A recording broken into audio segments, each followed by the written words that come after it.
हिरण और बंदर एक घने जंगल में जंगल के राजा से लेकर चींटी तक सभी जानवर एक साथ रहते थे। इस जंगल में बंदर और हिरण भी रहते थे। दोनों बहुत गहरे दोस्त थे। वे प्रतिदिन साथ साथ भोजन की तलाश में जाते, वन में विश्राम करने जाते, साथ साथ भोजन करते और आपस में सुख दुख की बातें भी करते। एक दिन सुबह सुबह दोनों दोस्त खाने की तलाश में जंगल से काफी दूर निकल गए। चलते समय जंगल से दूर एक अच्छा झील देखा।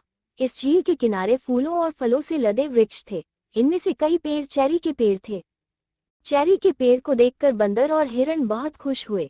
हिरण ने कहा, आज हम जी भर कर चेरी खाएंगे और फिर यहीं आराम करके घर चले जाएंगे। तब बंदर ने पेड़ की शाखाओं पर छलांग लगाई और पेड़ को अच्छी तरह से हिलाया और पके फल जमीन पर गिरने लगे। हिरण जल्दी से इन सभी चेरी के फलों को इकट्ठा करने लगा। बंदर अधिक से अधिक फल गिराता रहा और हिरण चेरी इकट्ठा करता रहा। संयोग से उसी चेरी के पेड़ पर एक सुंदर पक्षी का घोंसला भी था। उसमें कबूतर के बच्चे सो रहे थे और कबूतर पक्षी अनाज की तलाश में कहीं चला गया। चेरी के पेड़ के हिलने से कबूतर के बच्चे घोंसले से झील में गिर गए और डूबने लगे। कबूतर के बच्चे को डूबता देख बंदर को दया आ गई और वो तुरंत झील में कूद गया। लेकिन बंदर को तैरना नहीं आता था, इसलिए वह भी झील में डूबने लगा। उसके मन में आया कि मैं इस शावक को नहीं बचा पाऊंगा, मैं इसके साथ डूब जाऊंगा। उसी समय बंदर ने हिरण को आवाज दी। इस घटना के दौरान कबूतर वहां आ गया और उसने अपने बच्चे को घोंसले में नहीं देखा, इसलिए वह हैरान हो गया। उसे नीचे देखा तो उसके शावक झील में डूब रहे थे। वो चिल्लाने लगा। हिरण ने बंदर और कबूतर की आवाज सुनी।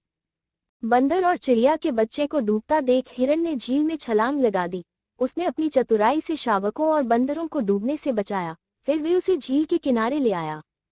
हिरण की इस मदद को देखकर कबूतर और बंदर बहुत खुश हुए। अपने बच्चे को सलामत और खुश देखकर कबूतर बहुत खुश हुआ।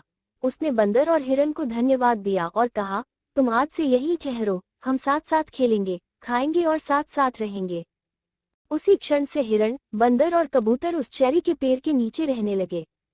कुछ वर्षों के बाद कबूतर का बच्चा बड़ा हो गया। कबूतर अपने बच्चों के साथ जंगल में विचरण करती थी और विभिन्न फलों और फूलों की जानकारी बंदर और हिरण को देती थी। इस प्रकार पक्षी, बंदर और हिरण सुखपूर्वक एक साथ रहने लगे। सीख: अगर हमारी गलती से कोई मुसीबत में है तो हमें सबसे पहले उसकी मदद करनी चाहिए। मतभेद दूर करके हमें अपनी भूल सुधारनी चाहिए। क्षमा याचना करनी चाहिए। इस बात का विशेष ध्यान रखना चाहिए कि कभी किसी का अहित न हो। आपको इस कहानी कैसी लगी?